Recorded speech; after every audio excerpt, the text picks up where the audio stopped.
Hey guys, Troy here, back with another video. Very excited to announce we have Vincent from Cardhour here, and we are coming together. We're hopefully going to bring you guys something consistent, something you can look forward to every week.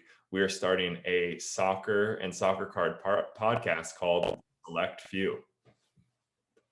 So really excited for that.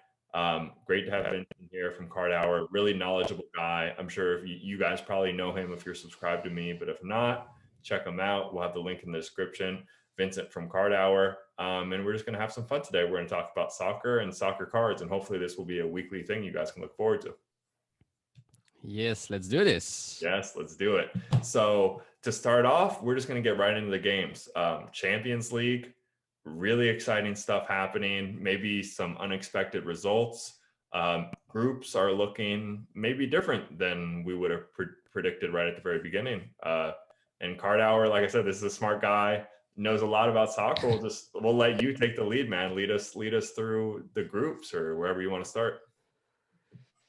Yeah, sure. Yeah, as you said, I think there are a couple of surprises. I made a prediction video, but I'm quite off on some of them, which is probably understandable if you look at how crazy things have been, not only in soccer, but yeah. So let's start off with Group A. There we have Bayern, Atletico, Salzburg, and Lokomotiv Moscow. Obviously, Bayern already qualified. They were way ahead in the group. So it's basically between Atletico, Salzburg, and Lokomotiv Moscow. Um, Salzburg has to beat Atletico in order to finish second, which I think is going to be very interesting because Salzburg has been scoring a ton of goals, but they've conceded even more goals. So it's always a goal fest when they play. So that's going to be exciting to watch. And at Lokomotiv Moscow cannot qualify anymore for the knockout stage. So the maximum they can get is the Europa League, which is obviously also good. Yeah. But I think Atletico is gonna win this. It's gonna qualify, and Salzburg is just gonna go to the Europa League. Yeah, I mean, you obviously know where my bias is. I know you're not a huge fan of João Felix, but he's been doing Well, well lately. I am. I just thought he was in a wrong position. He wasn't like he's Yeah, lucky that Suarez is injured and that Carrasco was injured, so he had the chance to move up the field. So he could actually display what he's good at. I always had the problem with Joao Felix that he wasn't in the right position. I thought he was good, but it was hard to determine how good if he wasn't playing in the best possible position. And now we actually showcased what he can do if they put him in a good position. But now Carrasco is back. I'm not sure how long he's going to stay in that forward position. And even if Suarez comes back, is he going to play again behind Carrasco? Because if that's the case, we're going to basically see the exact same thing happening as before. He's not going to move up the pitch a lot and he's not going to score goals. So I just hope he has proven now that he can play up the pitch and that he can stay there. yeah. I mean, I think it's something we've talked about a little bit in the past to provide context for maybe people who are newer to soccer. Like the position is so important, like the role, and even just. Yeah. I mean, it's obviously mostly probably the position stuff, but even just getting acclimated to the club, getting acclimated to the country. I think Yeah. like people I've always like coming from basketball, like you don't get, like Luka Doncic or someone and be like, oh, what position is he going to play? It just kind of happens. So João Felix has been in a good position. It'll be interesting to see how they do, and hopefully they move on. Yeah, so it'll be interesting to see. Salzburg too, a lot of young prospects on that team. Actually, one we'll probably talk about a little later. This is a little preview or a little tease, as they call it in the business. There's some stuff going on there. But okay, moving on to Group B. Interesting. Real Yeah, I think Madrid. this is Yeah, Real Madrid in third. Not what I would have predicted, and most people watching probably as well. No, I mean Mönchengladbach I really have been exciting to say the least in the Bundesliga, in the Champions League. They've been really killing it. I mean, they've scored 16 goals, only conceded 7 in a group with Shakhtar, Real, and Inter. I think no one could have predicted that they only were going to concede 7 and score 16, which is pretty insane. Yeah, this I think no one could have predicted that Real and Inter were the bottom two in this one. Mhm. It's kind of insane. Now, so everything is still possible. So Inter must win against Shakhtar if they want to have a chance to qualify, and that still have a chance to qualify. That isn't certain, which is crazy. So they have to win that game. Yeah. Um, Now for Mönchengladbach, a draw against Real Madrid is enough to qualify, which is pretty insane. They don't even have to win. And if you look at the result from the first game, they drew 2-2. I even think they were 2-0 ahead before Real Madrid came back 2-2. So it's very possible that Mönchengladbach can edge this, even if it's at Bernabeu. So that's gonna be insane. Um, and Madrid is gonna qualify if they win against Mönchengladbach. If they draw, they will finish second if Inter beat Shakhtar. So there is a lot of stuff going on. From the looks of it, I think Inter is gonna fall short. I think it's gonna be either Mönchengladbach, Shakhtar, Real Madrid. It's difficult to say because my boy Lukaku is playing for Inter, but I think they're not gonna make it. Yeah, I mean, I saw it's pretty complicated actually, like all the Yeah. potential outcomes. I saw like a chart and it was like if Yeah. Real Madrid wins, if they draw, and it's like I couldn't even understand what was going on, and it was put in like the most presentable uh, Yeah. situation possible. But yeah, so third and fourth probably would have, I mean, maybe not Mönchengladbach and fourth, but we almost might have, like basically flipped these two spots there at the beginning to expect what would have happened. Yeah. I've been really impressed with Mönchengladbach. I was watching a video just the other day about like their scouting, because a lot of the Yeah. guys they brought in were not the most heralded prospects necessarily because they don't have the money to do that. They're talking about Yeah. losing a guy like Thorgan Hazard, who like I've plugged on my channel, but he's not exactly Yeah. Mbappe. You know what I mean? He's a really good player, but like that was a huge loss for them. They're like, how do we rebound from losing Thorgan Hazard and a bunch of these guys they've developed? And as you see here, they found a way to do it. You think about their budget compared to Real Madrid. I mean, once again, we'll talk about more guys you like. Vinicius and Rodrigo probably cost more than Mönchengladbach's entire side.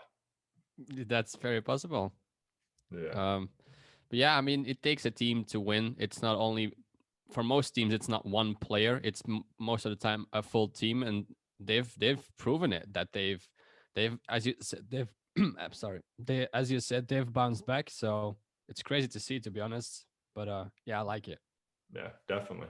So it'll be interesting to see what happens. And you know what? I've just decided I'm going to keep teasing you the whole time we do this podcast so you can get used to it. We're going to move on next to Group C, the Phil Foden group.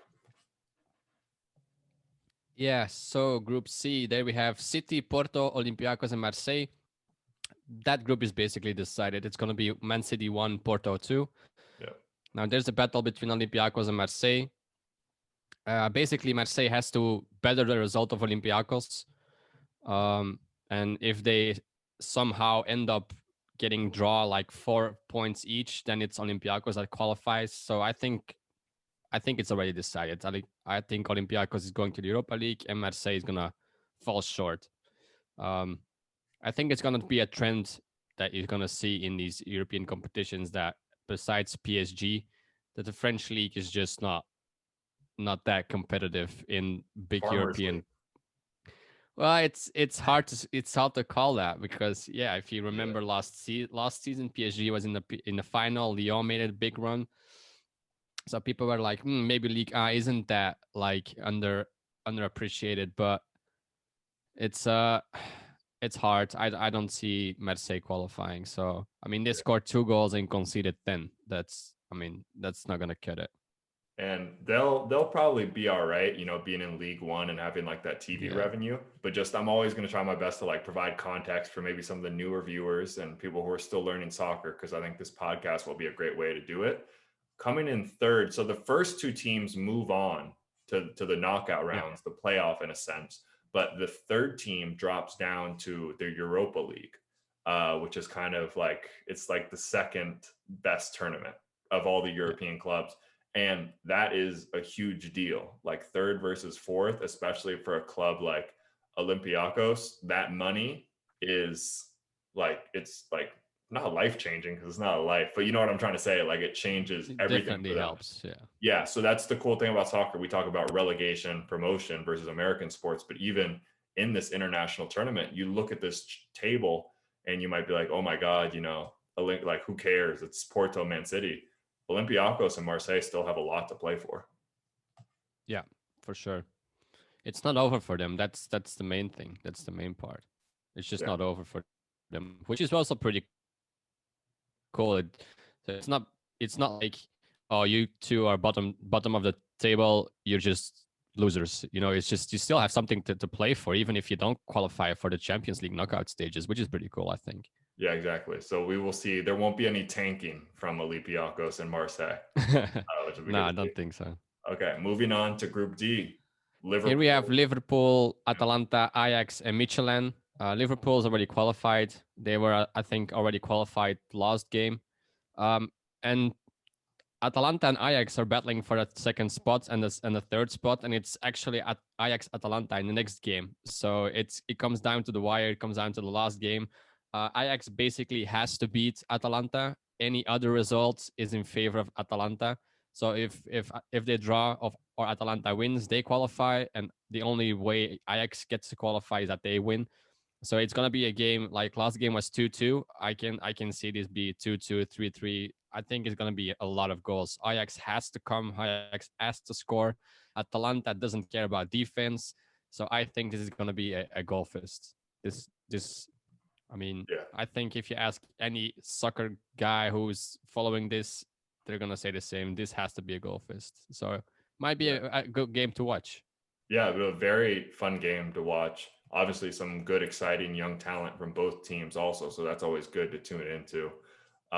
What do you think? Obviously, Liverpool moving through here, no matter what, at the top of the group. How do you think about? How do you feel about how they've looked without Van Dijk? How they've recovered?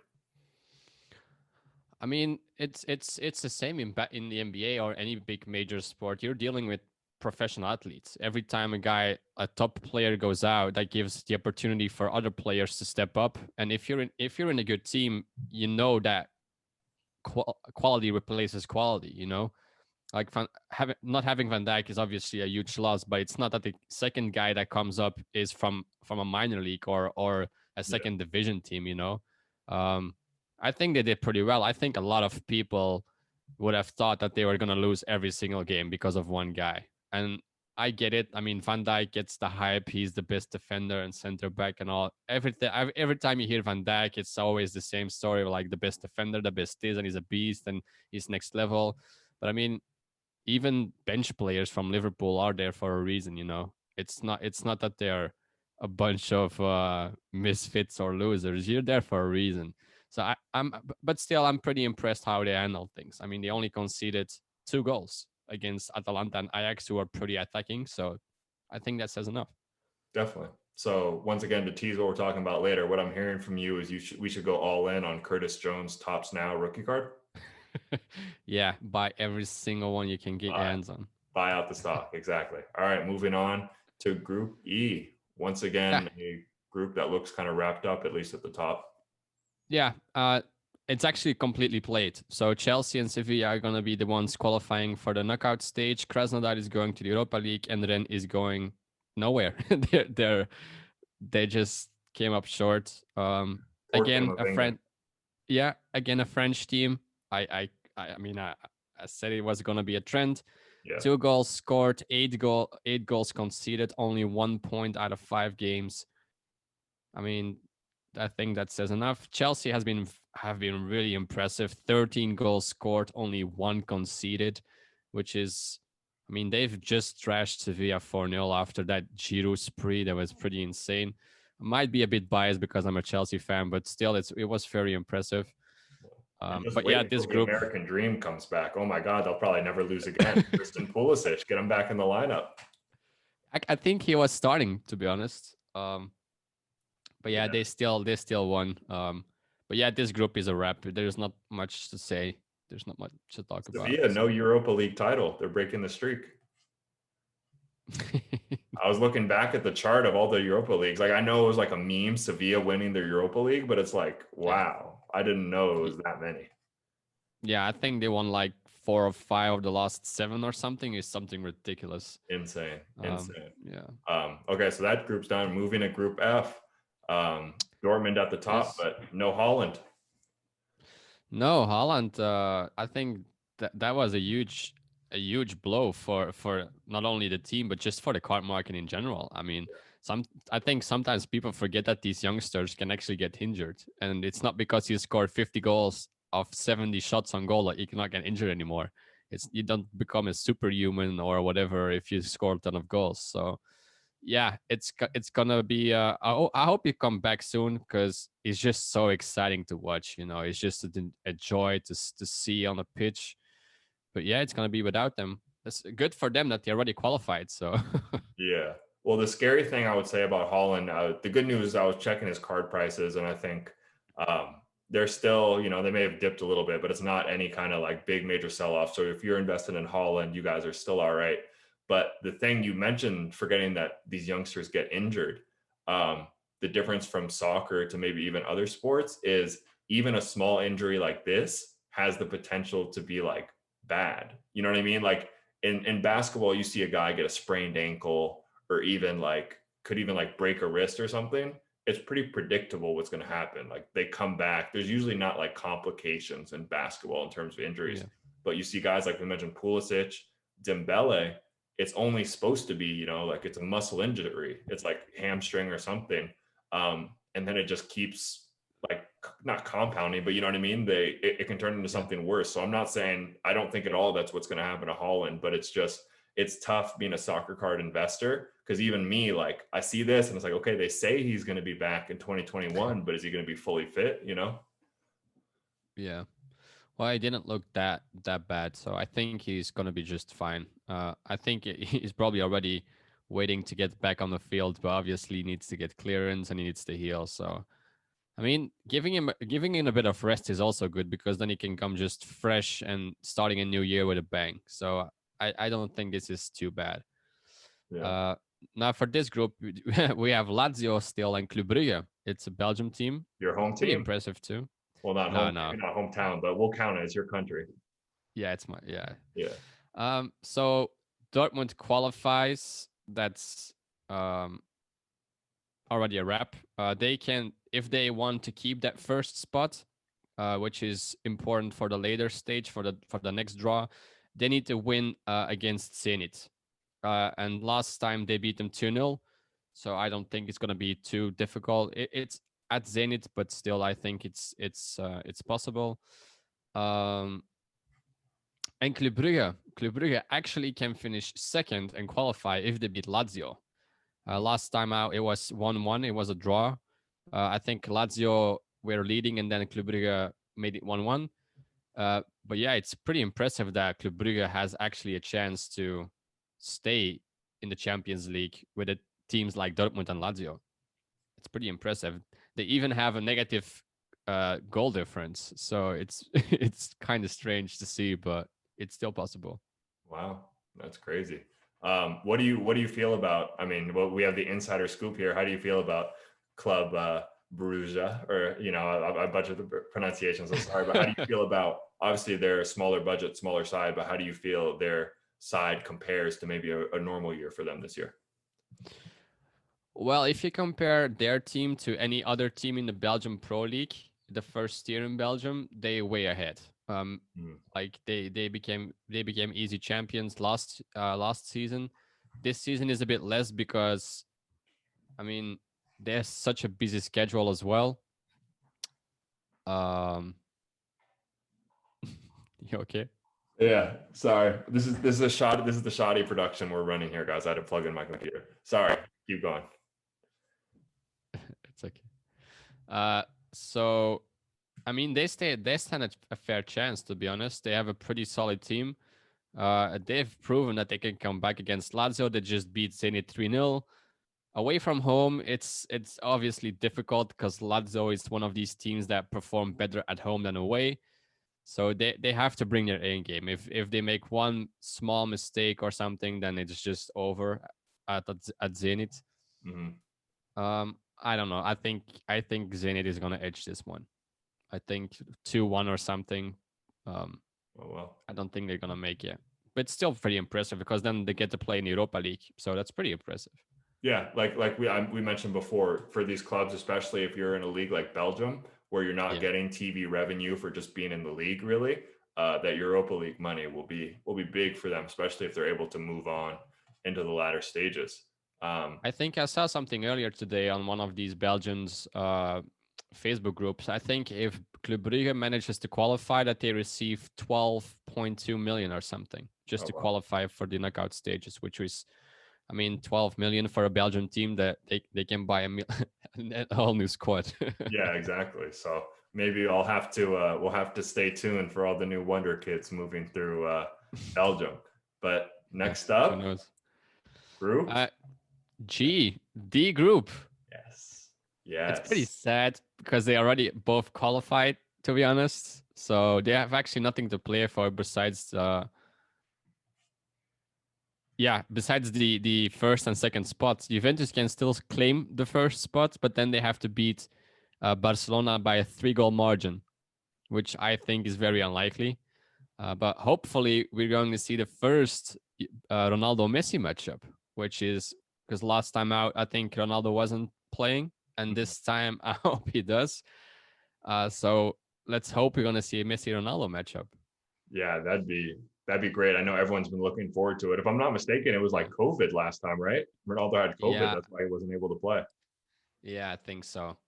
That's just a stupid reason, but yeah, it's Yeah. if it's not allowed, then it's not allowed. It's just the rules. Yeah. Yeah, this is gonna be insane. Everyone is looking forward to it. It still Yeah. doesn't. It's still not gonna solve the big question who's the goat. Uh-huh. But I mean, it's nice to see these two square.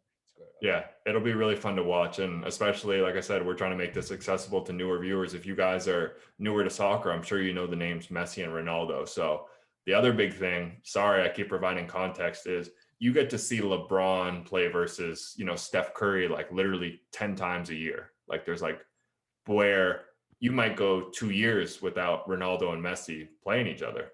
So Yeah. this is a big treat to see. So I'm really excited to look at that. And also, real quick, if you'll allow me to be a Barcelona fan again, my favorite thing ever is when Barcelona gets up in the group, and then I get to see all the Wonder Kids, the young players, but also even more than that, like the failed Wonder Kids in a sense. Like they had Carlos Alenia in there, who I was a big fan of at one point, um, playing in their last match. So it's always cool to see, at least for me being a big fan of them, like once they get that lead, like seeing kind of like the glimpse of the future and these guys playing in the Champions League already. Yeah. Um, Definitely. Um, okay, I mean, we guess unless Dynamo Kiev, good luck. Hopefully, you make it to the Europa League. Minus Yeah, I'm 10 and pretty minus sure they 11 will. goal differential. So I don't think you Yeah. deserve us talking about what's going to happen. So last one, probably the most, maybe not the most exciting group, but at least the one that's been getting all the headlines in the past week or a couple of days. Group H. Yeah, this is the one with Man United, PSG, Leipzig, and Başakşehir. Yeah, we have 3 teams at 9 points.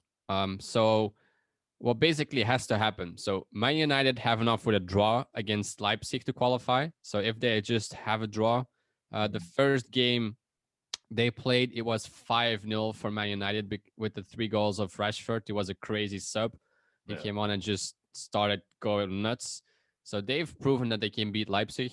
And they've been just conceding a lot of goals, Leipzig. They also have a negative goal differential. So, um, again, Leipzig must win to qualify, while Man United has enough with a draw. So, again, Man United can just score 1 goal and sit back. I don't think they're going to do that. They shouldn't do that because it's been proven in the last 10 Champions League games in 2 legs. If you go up, you just you have to keep playing. You don't score 1 goal and just sit back. You go for the 2-0 or 3-0 because you're gonna get caught.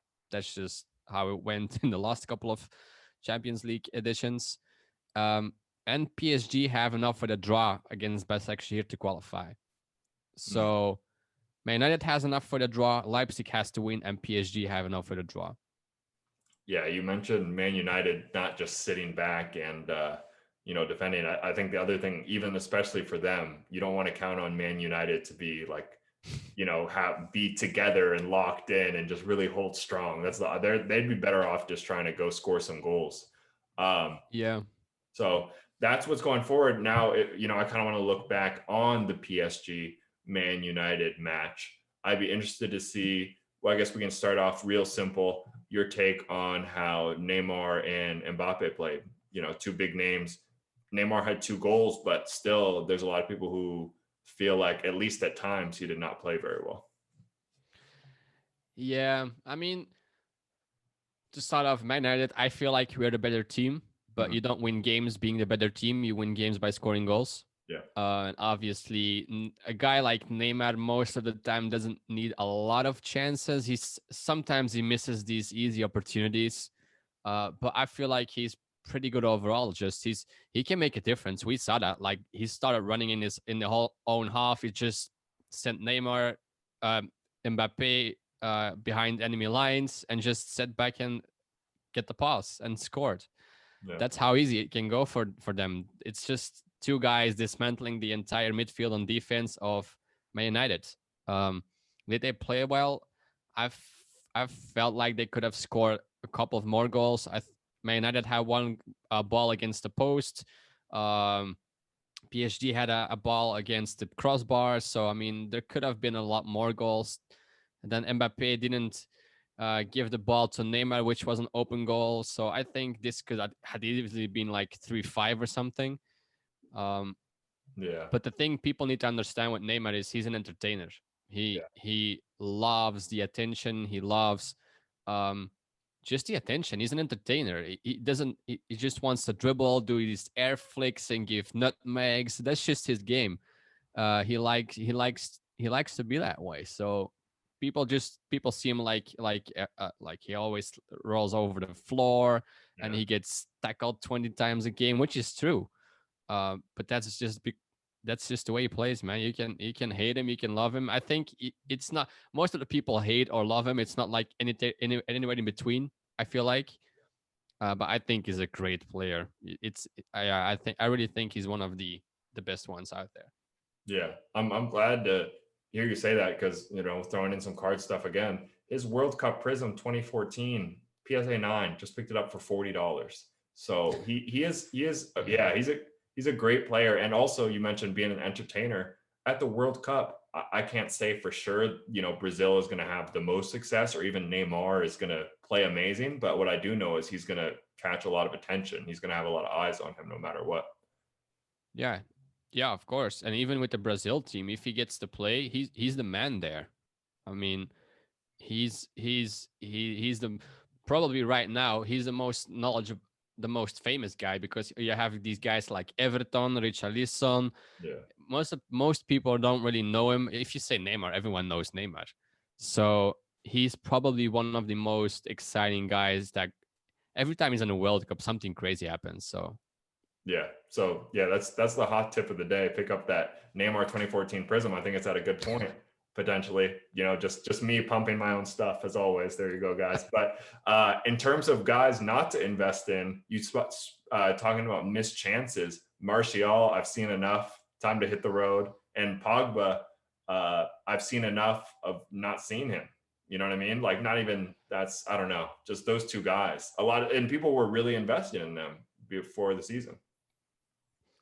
yeah, I chose Martial over Rashford too because I felt like Rashford had already a lot of hype behind him and Martial was a little bit forgotten.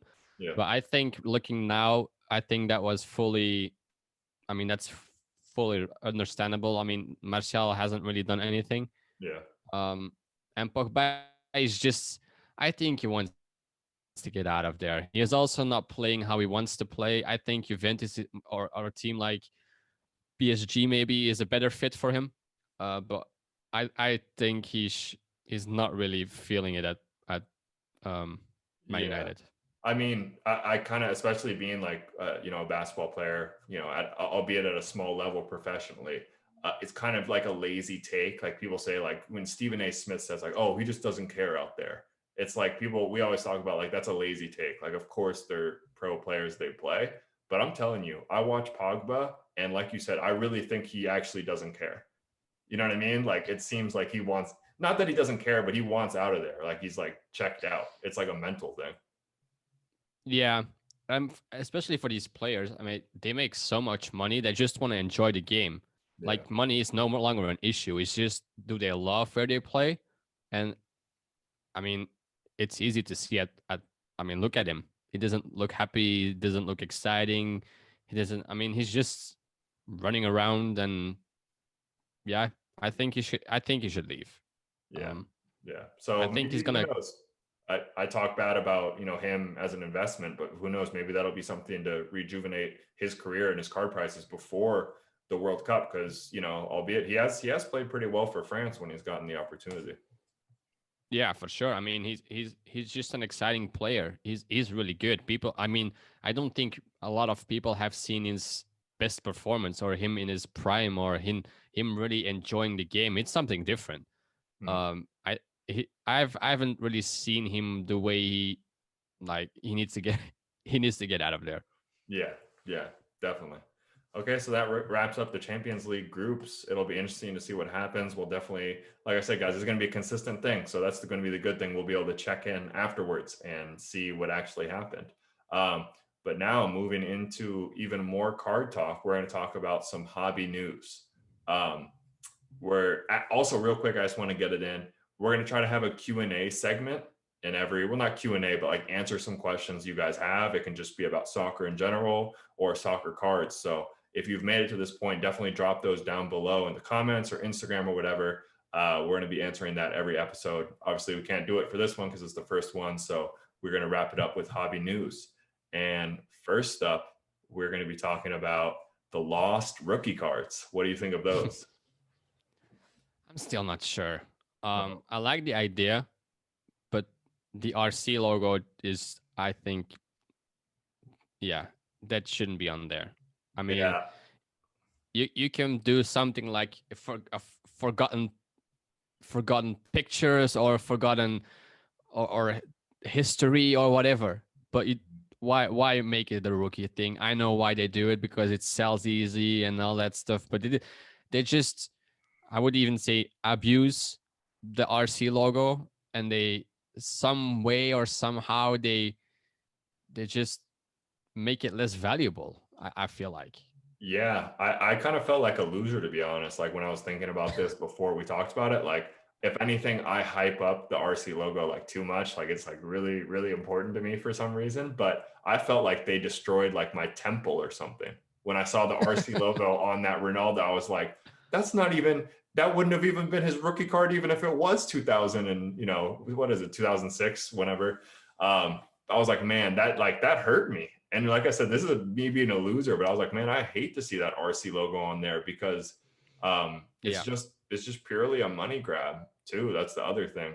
Um, yeah, Yeah, and as you said, like I feel like it's confusing for even new people to come in. They see these crazy prices and everyone is talking about how expensive a Ronaldo rookie is or a Messi rookie, and all of a sudden there's a card for $7, or what was it, like £7, $9 yeah, that they can get with an RC logo on a Ronaldo and Messi. It's like, it doesn't make sense. It's so, I think it's confusing, and I I'm pretty sure there's actually people out there that believe that those are their true rookies, or considered to be their true rookies, or actual rookies, yeah, yeah. I which mean, is horrible. it breaks my heart. Like I just kept thinking about, it might be kind of hard to do it now just because like you can look at it and it looks kind of like newer. But I was like, man, Yeah, 5 years from now, some kid is going to get ripped off and spend up like $100 on that, thinking it's a Ronaldo rookie.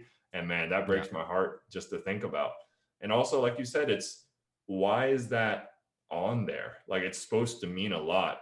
In a sense, it'd be kind of like, I can't think of the best thing off the top of my head, but if it's like the, organic sticker or like Nike authentic, what if Nike authentic was just like, oh yeah, yeah, we'll just let, some random t-shirt company, they can just use it for now. It's okay. Like people will understand. It's like, no, like that means, once again, I hype up the RC logo too much, but especially, do you know what they also should understand is the reason I think it's so important is because for new investors and new people to soccer, that's like huge for them. I really think like, I mean, you see it with the Tops Now print runs, And that's why I say, even if you believe in mega cracks or something like that, like I'm not saying not to invest in that, but that RC logo is huge for getting people into the hobby and to buy cards. And if they start confusing people, then it's going to be bad. Yeah, it should be something that's easy recognizable, and that, because especially in soccer, it's not always clear what is the rookie, the true rookie.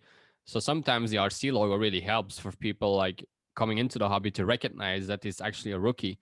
But if you just start putting it on every single card, or every single, or you can just find, like, as they did with the rookie set, like the lost rookies is all of a sudden a set, and they put the RC logo on. Next week it's gonna be the forgotten rookies, and they're gonna put an RC logo on. It's like, Yeah. it shouldn't work like that. It's already confusing as it is, and now they're gonna do stuff like that. I don't know. Yeah.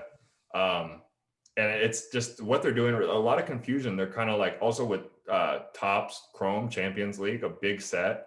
Uh, that's like from last year, it's from last season, but it's supposed to come out now like in March, which is super confusing. It's going to be the end of the Yeah, Champions League of this season, and they're going to be releasing it. That'd be like if, Luka Doncic rookies were about to come out like right now. Like what? Like, so they yeah. better like be careful, because I really think like soccer is a huge opportunity for them to grow. And right now, I don't think they're being what's the word, like intentional with the moves they're Yeah. making. They're kind of just like forget it. And also, real quick, forgive my rambling.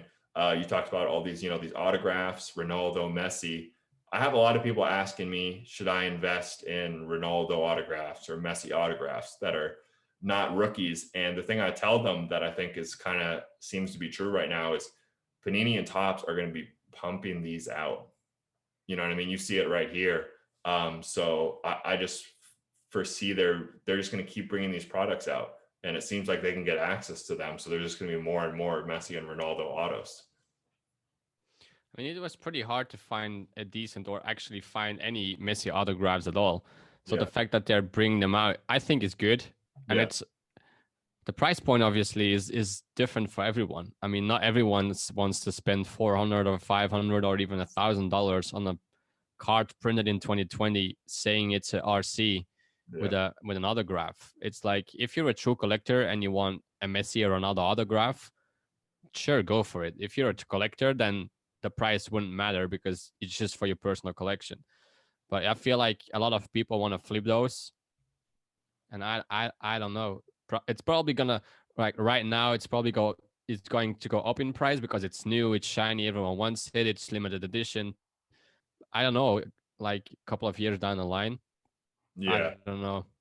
Yeah, we'll I see. I really don't. mean, one of the good things about this podcast and why I like talking to you is we actually disagree on plenty of things, which is good, because that's how you learn. That's how you like, get different Sure. perspectives. But in terms of significance of cards, I think that's something we actually really do believe in terms of like true rookies and things Yeah. like that. So I guess you said if you're a collector, if you want to have like a Messi autograph, that's awesome. Like that's really cool. By all means, get it. But I guess just be careful. Like if you're buying like this one, for example, what is the significance really of it? So that, as from an investment perspective, I just think that's not the right move. No, true. As I keep saying, that's why I warn people about the 2014 Prism hype. It's like, Yeah. you're buying a 10th, a 12th, a 15th year card. It's like, it doesn't make sense to pay $3, $4, $5,000 for a 15-year card. Uh, so yeah, I mean, it's pretty interesting because there is no checklist. Um, but yeah, it's it's gonna be exciting to see if anything changes, because basically right now with the Messi and Ronaldo, it was the same. It was the same colors. He had the same editions, like one of one, one of five, one of 10, one of 50, 25, one of 49, and unlimited. It was the same for Messi and Ronaldo, the same price points, if I'm not mistaken, as well. So are they gonna maintain that for maybe a Roberto Carlos? I think Roberto Carlos is going to be in there, but he was a defender. He was a pretty good defender, but Yeah. he's still a defender. Are they gonna keep the same price points? Are they gonna keep the same ranking, like one of one, one of five, one of 10? Are they gonna because I can imagine that people are going or wanting to pay the same for a Roberto Carlos 1 of 1 than for a Messi or another 1 of 1. So Yeah. I'm that's the thing with these checklists, right? You don't know. You don't know what's coming. They give like these little teasers and Roberto Carlos and Del Piero, maybe like just Champions League legends. But that's just I think I talked about this with Tom as well. It's like are they gonna put the same price on a Roberto Carlos as they did on a Messi? So it's gonna be interesting to see what they're gonna which direction they're gonna go with this set. Yeah. And speaking of directions and where things are going to go, let's talk about Tops Now cards. Another thing that's controversial. And speaking of pumping things out, if you want to complain about them pumping out lost rookies, this is really being pumped out. Potentially in a good way, though, like you've given people access to rookie cards. What do you think about Yeah. Tops Now and what they've been doing? Um. First of all, I think Tops overall are making cards more accessible to Europe than Panini is doing. That's the thing I like. I mean, it's the same they do with match attacks. They make products so much more accessible to people outside of the states or just that don't already have product available, and that's something Panini is not really doing. So I think as a company, that's good. But with these Tops Now cards, they every single time a young guy does something in the Champions League, they just print a card with the RC logo on. Doesn't matter if the guy already played a full season the year before, or that there's already stickers out there. They just put an RC logo on. I it confuses me. Yeah, Like that's the tough thing because I am a big fan of the RC logo. And I think sometimes people get a little too caught up in like criticizing it, being like, oh, actually he did appear last season in 1 game, so that's not his rookie card. It's only this match attack sticker. You have to buy that. It's like, okay, well, relax, man. But I do think they go a little far, like Frankie De Jong, his RC logo on Barcelona. It's like, you know what I mean? He was Champions League with Ajax. You know what I mean?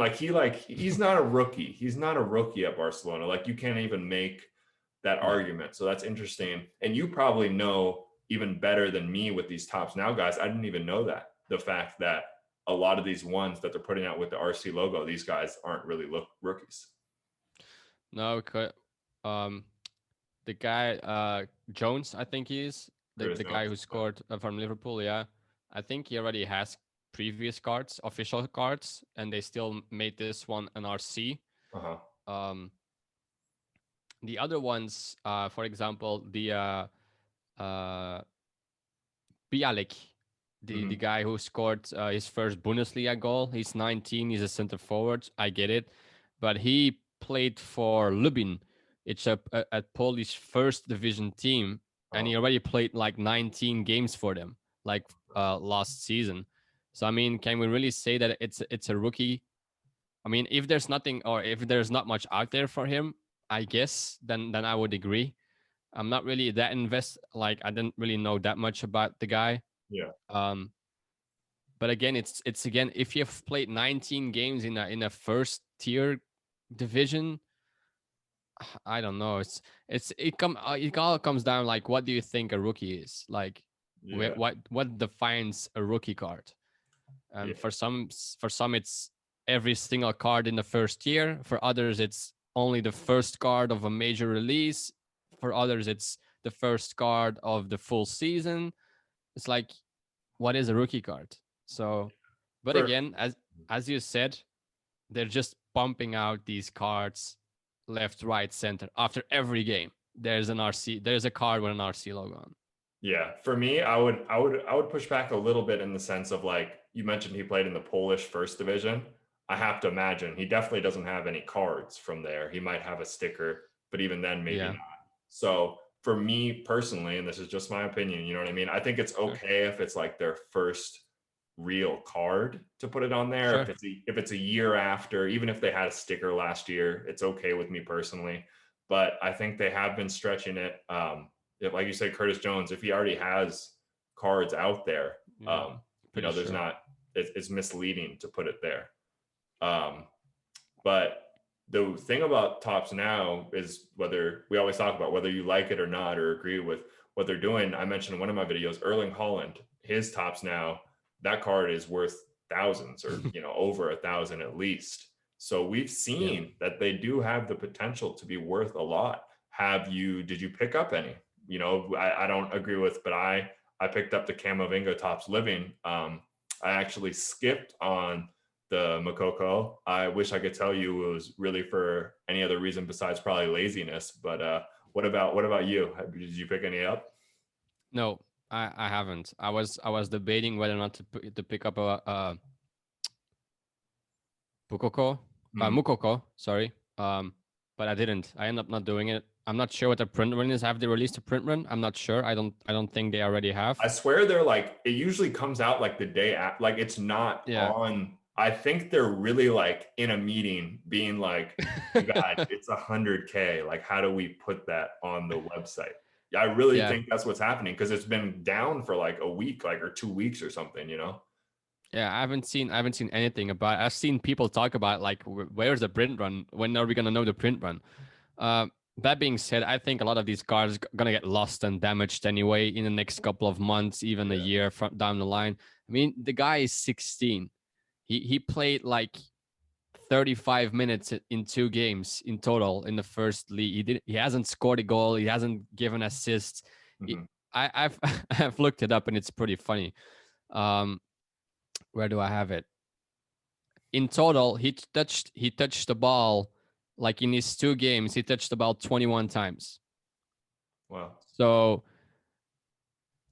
I didn't. I mean, I have no idea what to expect from him. He scores a ton of goals in the youth division, but I mean, does that say anything? No, because he hasn't done anything in the highest division. So he needs time to develop. I mean, he's a center forward. Is he gonna take the spot from Haaland? I don't think yeah. so. So he's gonna get these minutes and 5 minutes and 10 minutes, and that's how he's gonna have to progress. And he's probably gonna play it on different spots. Or if Haaland is injured, maybe now he gets more opportunity.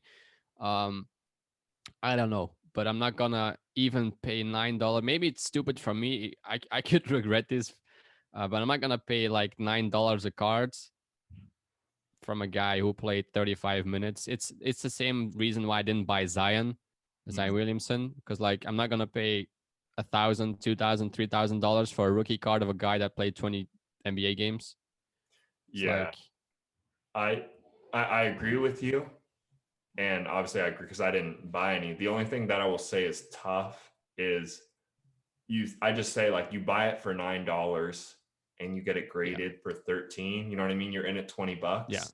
That's the sure, only thing. If even just on his hype alone, if you could literally like yeah, if you hypothetically could get it sent to PSA and get it back in like a week, that's like an 80 $75 card right now. Easy PSA 9. So that's the yeah, only thing that's tough. But actually, me, I'm just thinking this off the top of my head because I just say stuff when I record. But or you look at the characteristics of the Erling Haaland card, low print run. I mean, that's it. That's the biggest thing. And also the fact that yeah, it's from Salzburg. You know what I mean? He didn't have many cards. So for me, honestly, if I was going to give advice to people, I've had people comment that Tops Now is a cool way for people who actually really know soccer to get in on rookies early. I think you'd actually be better off gambling your money on, like I said, someone in the Austrian league or some of these other leagues getting their tops now where the print run is low. They're not going to have probably major card releases from that. You'd probably be better off spending your $20 gambling on a couple of those guys than just getting the Makoko. You know what I mean? yeah. I mean, who would have thought that Haaland became this guy? Yeah. So obviously, there's some guys who show more potential than others, but still, I mean, if he was injured back then instead of now, maybe he wouldn't have had that leap and all the hype, and we don't know. So, but yeah, I think the tops now from Haaland was a print one of 178 or something like Yeah. ridiculously low. So yeah, maybe there's some guys probably out there. Like I hear a lot of people talk about Tete. Uh-huh. Maybe someone like him. I don't Yeah. know. He might start scoring 2 goals a game. Who knows? Um, but yeah, maybe you're right. Like these, I think his print run is gonna be ridiculous. I Yeah. think it's gonna be hard to beat unless there is even a younger guy, which I doubt. And he scores on the first game, like being 16 and he actually scores. Something like that has to happen for the next guy to have an insane print run, because I don't think it's gonna be easy to beat the Mukoko print run. Yeah, I think with the print run and with the fact that there's going to end up being a lot of his cards, like they're going to find a way to work them into sets, and that's going to be Yeah, top now is probably going to be his least desirable card. It just, I think, like I mentioned, I think if you get it graded, you kind of like it's safe in a sense, but I just feel like the ceiling is so low. Like, how much can that card be worth when there's literally probably six figures of them out there? Um, so it'll yeah. be Look at interesting to Zion. see though. Look at Doncic. I don't know. Yeah, I know that I did. I put that in my video. It kind of proved me wrong because I also even just looked at Luka Doncic Panini Instant. Those are worth a lot of money. I was surprised, Yeah, like the kind of the equivalent of Tops Now, and also even just Chronicles, like anything Luka Doncic is worth money. So as we always talk about, like there's no right or wrong way. Like this is just my opinion. true. I make fun of people all the time for buying $2 cards. I think it's the dumbest thing I've ever heard of in my life. But they make money. Like they really make money.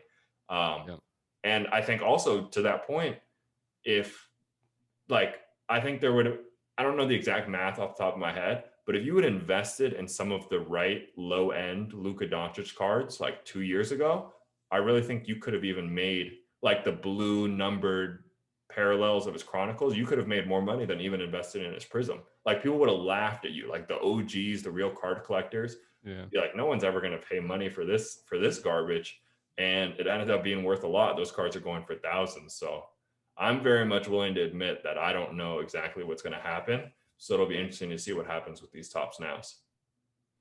Yeah, and that proves again the point. Never listen. Like if you're convinced about a product, if you like a product, just buy it. Yeah. People were calling me crazy even in March, um, buying into buying into soccer cards. It's like Yeah. this never. It's gonna take 5 years. Gonna take 10 years. It's gonna take. It has to be something insane that's happening, like a World Cup, like in 2026. Maybe then it's gonna start increasing popularity. I mean, don't spend like even $10 on these cards. You see what happened. Obviously, it the it went so much faster because of the whole pandemic thing, but it Mhm. still happened. Yeah. So don't listen to anyone. Just follow your gut instinct. If you like a card, go out and buy the card. If people call you crazy, then probably you're doing something good, because then it's probably like undervalued and overlooked. So just buy what you like. Yeah, it's funny you mentioned that. I think I'm actually a little bit of a contrarian because I was on Blowout forums like 2 days ago, and I think it was in the basketball forum somehow, and people were talking about soccer cards like the Crash, and it was something like, oh man, I was gonna buy this Luca, but I lost my money buying soccer a couple months ago. I can't believe we ever got caught up in that hype. I can't like basically saying like I can't believe people buy soccer cards still. So then when Yeah, I saw that, I was like, okay, like that makes me feel even stronger that now is the time to buy. When I think so many people saw what happened to Prism and literally have written off soccer cards yeah, completely.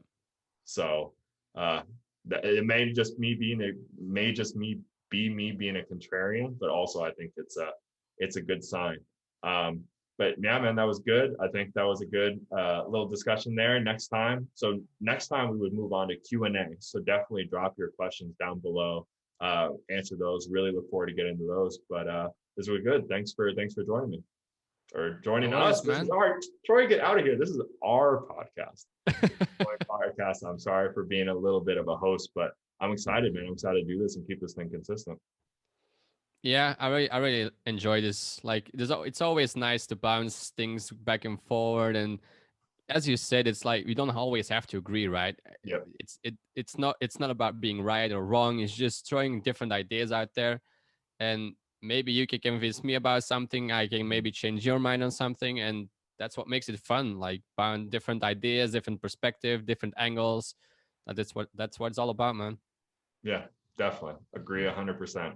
If you guys like it, definitely comment, like, subscribe. We're gonna get our production stuff nice. I don't know what we're gonna do with this, but maybe we'll talk afterwards. We'll find a way to get it on Spotify or something like that. So look forward to that. Thanks for watching, guys, and we will talk to you soon. Peace.